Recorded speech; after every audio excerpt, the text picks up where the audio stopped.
Hi, so we're going to run through this problem today. If you want to see the problem description, it's right here. We're just going to start by jumping right into the problem. So part A asks us to determine the mass and the spring constant. To do both of those things, we're going to have two equations and we're going to substitute in the given information. So let's start with mass. We have the equation force is equal to mass times gravity. We are given gravity and we are given the force, so we can substitute those values in there and solve for mass, which is equal to 1 slugs in this case. Now we're going to do the same thing for the spring constant K. Force is equal to the spring constant times displacement, so we plug in those values and we get K is equal to 8 pounds per feet. Now in the next part of the question, we are going to set up a differential equation.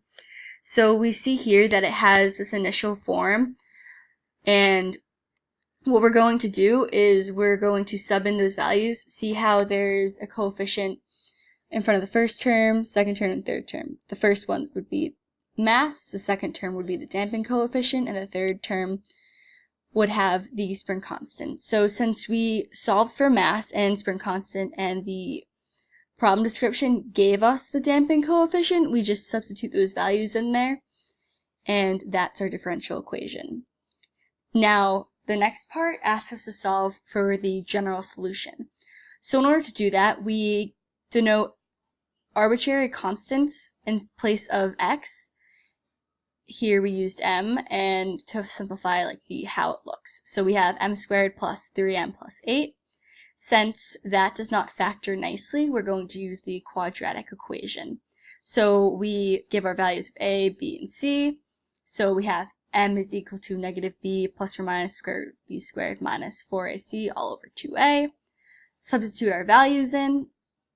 Now, since the radical is a negative in this situation, we have to do a specific thing because it's complex. So we have negative 3 over 2 plus or minus I square root of 23 over 2.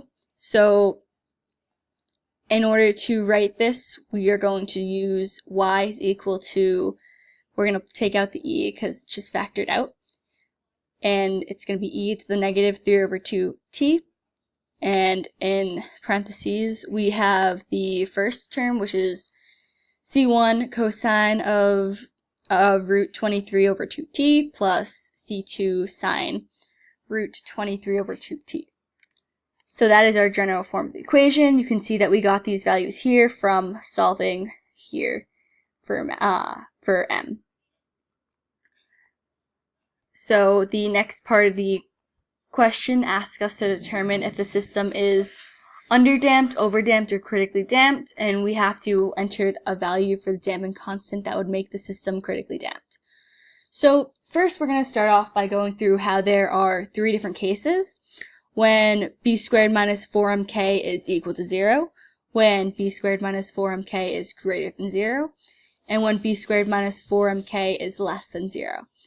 So in the first one we have it's critically damped, the second case would be overdamped, and the third case would be underdamped. Since in part C we solved for the quadratic formula, the part that was under the root was b squared minus 4mk, and when we ended up getting a negative 23, we can then say that since the negative 23 is less than 0, it is underdamped.